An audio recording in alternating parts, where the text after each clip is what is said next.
guys, welcome to 8Speed. Ngayon ituturo natin kung paano gumawa ng headlight tint sa Honda Click version 1 two-tone headlight tint. Gagamitin natin is etong dalawang to.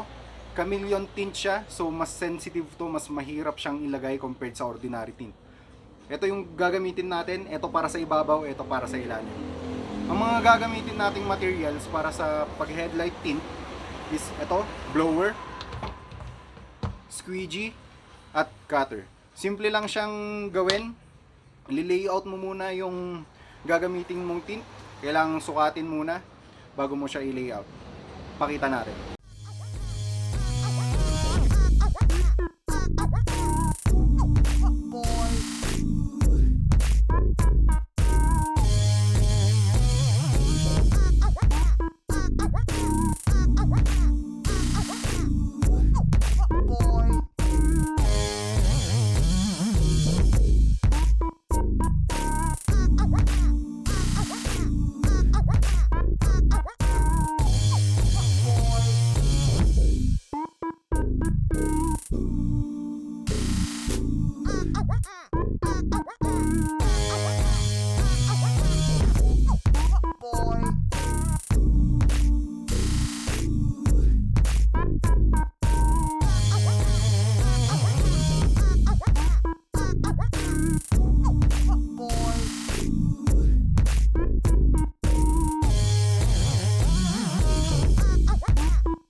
Second step, ang pag-apply natin ng second tint, yung para sa ilalim.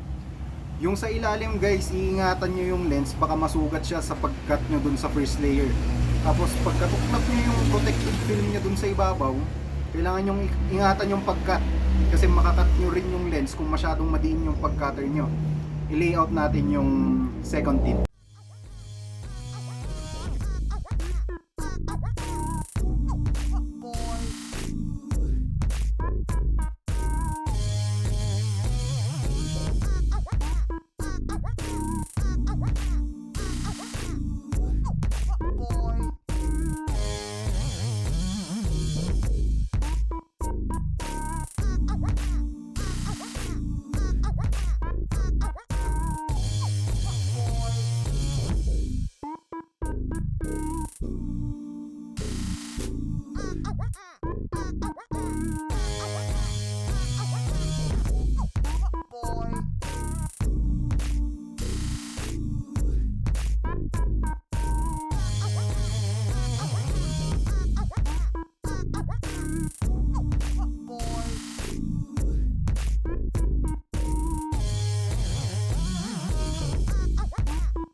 Huwag niyong kalimutan na gawing pulido yung mga edge ng ginawa niyong tint sa motor nyo, dun sa headlight niya.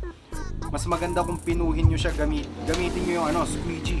Yung edge, i-perfect nyo yung pagkakasiksik niya para tumagal naman siya sa pagkakabit sa headlight. So yun lang, that's it guys. Pumorma na naman yung motor nyo, dagdag kaalaman. Para sa mga susunod na videos namin, subscribe lang kayo and like this video.